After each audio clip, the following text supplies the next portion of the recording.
एक नारी थी, बड़ी पतिव्रता थी और वो अपने पति की सेवा बहुत करती। एक दिन क्या हुआ, उसके पति को ना शरीर में कोढ़ हो गया। कोढ़ एक रोग होता है, पूरे शरीर में मावाद बन करके, और पूरा शरीर की जो चमड़ी थी ना गल गल के जमीन पे गिरने लग गई। वो नारी फिर भी अपने पति की सेवा बड़े प्रेम से करती और पति की आज्ञा का पालन करती। बड़ी पतिव्रता नारी थी, पर पति को कोढ़ हो गया, शरीर से दुर्गंध आने लगी। कोई उसके पास बैठता नहीं था, कोई उस आदमी से बात नहीं करता, घिन आती उसे देखने से, इतना गंदा हो चुका था उसका शरीर। पर उसकी पत्नी बड़ी श्रद्धा से उसके नहलाती धुलाती और प्यार से खिलाती पिलाती। एक दिन क्या हुआ कि वह कोढ़ी आदमी बाहर बैठा था कि वहां उस राज्य की एक सुंदर सी स्त्री जो नृत्यांगना थी, जो नाचती थी राजा के दरबार में, वो वहां से सज धज करके गुजरी।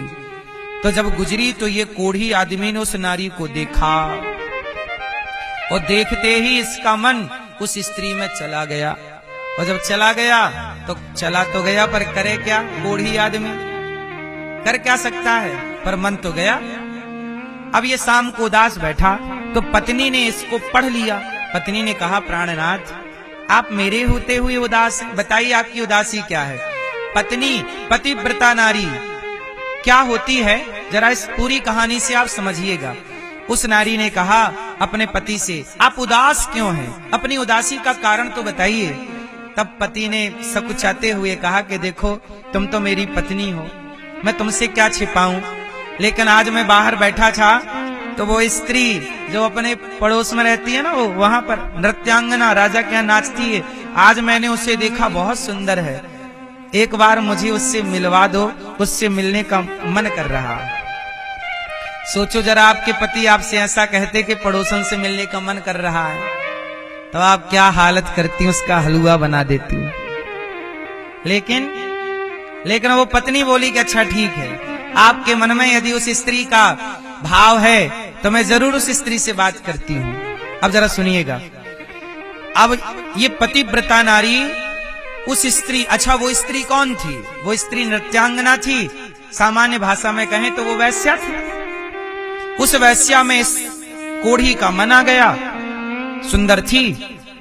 अब ये पतिव्रता नारी उस वैश्या के घर सवेरे सवेरे जाती, उसके घर झाड़ू लगाती, बर्तन धुलती, काम करके आ जाती, रोज का नियम। एक दिन वैश्या ने सोचा कि मेरे घर झाड़ू पोंछा कौन कर जाता है। उसने चुपके से देखा तो ये झाड़ू लगाती पकड़ी गई।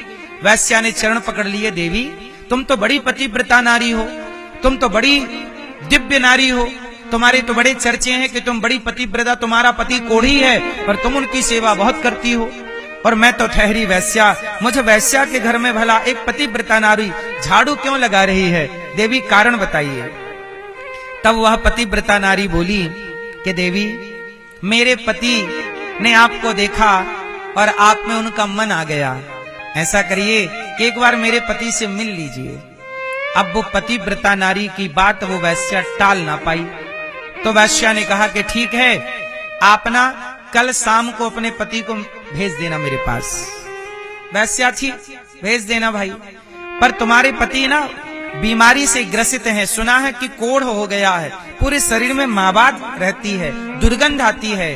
वैश्या बोली संभव तो नहीं है, पर आप पतिव्रता हैं, आपकी आज्ञा में काट नहीं सकती, आप भेज देना कल रात्रि को। अब तो ये पतिव्रता नारी खुशी खुशी गई घर, अपने पति से कहा हो गया काम, कल आप चले जाना, आपका मन था ना मिलने का, मैंने मना लिया उसे, अब आप जाना और आप मिल लेना, आपका मन था मिलने का। एक नारी अपने पति की खुशी के लिए सब काम कर रही है, चूंकि पतिव्रता है, पति की आज्ञा ही उसको माननी है, चाहे वो आज्ञा सही हो या गलत। धर्म को समझना बड़ा सरल नहीं है मेरी माँ, गहन है, ये बहुत कठिन बात है समझना। चलो अब शाम हुई, उसका पति तैयार हुआ, बढ़िया कपड़े वपड़े पहन के, और वैश्या के पास जाना है, बड़ा खुश है। और जैसे ही घर से चला, एक उसका पांव पत्थर से टकराया और गिरा तो पांव में मोच आ गई, और ऐसी मोच आई कि वो एक कदम भी चल ना पाया। अब नहीं चल पाया तो रोने लगा। अब तो मैं कैसे जाऊंगा, वैश्या के पास आज रात को बुलाया है, अब मैं जा नहीं सकता। रोने लगा बेचारा।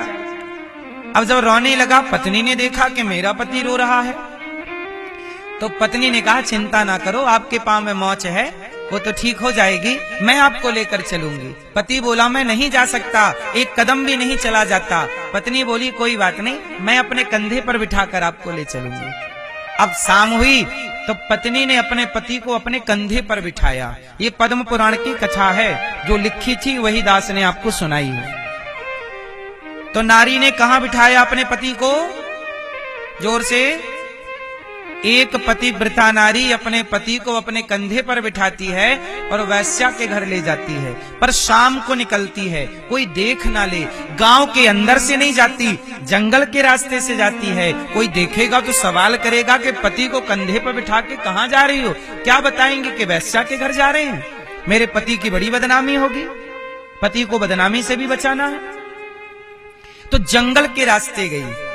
अब पति कंधे पर बैठे हैं और नारी कंधे पर बिठाकर पति को जंगल के रास्ते उस वैश्या के घर लेकर जा रही है। अब सुनिएगा, उसी रास्ते पर मांडव ऋषि की कुटिया थी। अब यहां से मांडव ऋषि की कथा इस कथा से मिल जाएगी, है ना। अन्य पुराणों में केवल मांडव ऋषि की कथा है, ये कथा ऐड नहीं है, पर पद्म पुराण में उस कथा में ये कथा भी ऐड है। तो सुनिएगा, मांडव ऋषि को सूल पर कुटिया पर ही लटकाया गया था। जब राजा की सेना ने देखा कि राजा का चुराया हुआ धन यहाँ प्राप्त हुआ, तो चोर समझकर साधु को सूल पर टांग दिया। नीचे से सूल चुभता हुआ और साधु जी लटके, और चूंकि तपस्या पक्की थी लटके रहे। अब ये पत्नी रात के समय जब अपने पति को कंधे पर बिठाकर चली, तो साधु जी का पांव सूल पर टंगे थे, साधु जी का पांव लटक रहा था और ये पति कंधे पर था। तो पति का, इस नारी के पति का सिर बाबा जी के पांव से टकरा गया, और जैसे ही टकराया तो साधु जी की तपस्या भंग हो गई। और तपस्या जब खुली तो उन्होंने देखा कि मैं सूल पर लटका हूं। तुरंत उन्होंने शाप दे दिया, जिसके कारण मेरी समाधि खुली, तपस्या भंग हुई, जाओ मैं शाप देता हूं, जिसने मुझे स्पर्श किया वह सूर्योदय होते ही उसकी मृत्यु हो जाएगी। अब ये सुना कोढ़ी ने, क्योंकि कोढ़ी के स्पर्श से साधु जी की तपस्या टूटी। तो अब तो कोढ़ी रोने लगा, हे भगवान, मैं तो चला था वैश्या का स्वाद लेने, मैं तो मर गया, ये तो शाप मिल गया साधु जी। अब वो लगे रोने। तब उस कोढ़ी की पत्नी ने अपने पति को रोते हुए देखा, कहा कि स्वामी आप रोइए ना। साधु जी ने कहा है कि जब सूर्योदय होगा तो ही आपकी मृत्यु होगी।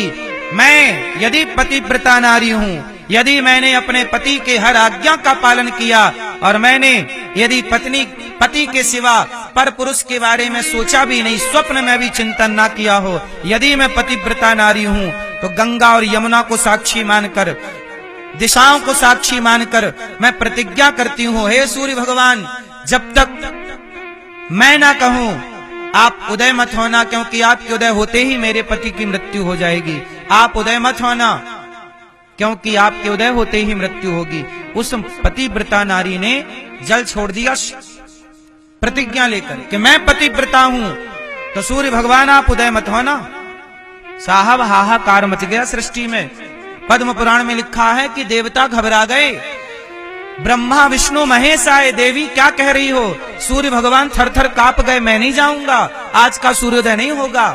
कहते हैं बहुत समय बीत गया, सृष्टि अंधकार से भर गई, सूर्योदय ही नहीं हुआ, क्योंकि सूर्योदय होता तो उसके पति की मृत्यु हो जाती। हाहाकार मचा, सूर्योदय नहीं होगा।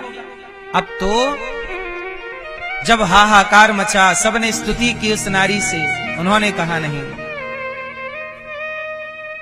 जब तक मेरे पति के प्राणों की रक्षा की आप गारंटी नहीं देंगे, तब तक मैं सूर्य को आज्ञा। सोचिए एक पतिव्रता नारी कितनी बड़ी है। सूर्य की गति को भी ब्रह्मा विष्णु महेश तीनों को माता अनुसुईया ने गोद में खिलाया कि नहीं? पातिव्रत धर्म के कारण ब्रह्मा विष्णु महेश परीक्षा लेने आए और भगवान ने परीक्षा ली और माता से कहा कि भिक्षा दो, पर भिक्षा तो तब लेंगे जब आप अपने वस्त्र उतार देंगे। माता ने जल छोड़ा और तीनों को बच्चा बनाकर माता अनसुईया ने दूध पिलाया। पतिव्रता नारी क्या नहीं कर सकती, इसलिए कहता हूं कि नारी का एक ही व्रत है, पातिव्रत। यदि आप पतिव्रता हैं तो ही आप नारी हैं, तो ही आप पूज्य हैं।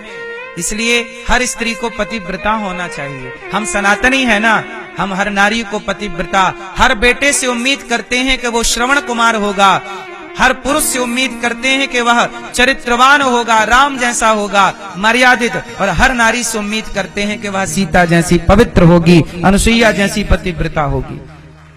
और इन्हीं पतिव्रता नारियों से समाज में सनातन का चरित्र भरा पड़ा है। अब हुआ ये कि उस नारी ने कह दिया कि उदय नहीं होगा। तब बाद में माता अनुसुईया जी आई और माता अनुसुईया ने कहा, बेटी तो सूर्य को आने दे, मैं तेरे पति को जीवित करने का वचन देती हूँ। सूर्य भगवान आए, साप के कारण पहली किरण पड़ते ही उसके पति की मृत्यु हुई।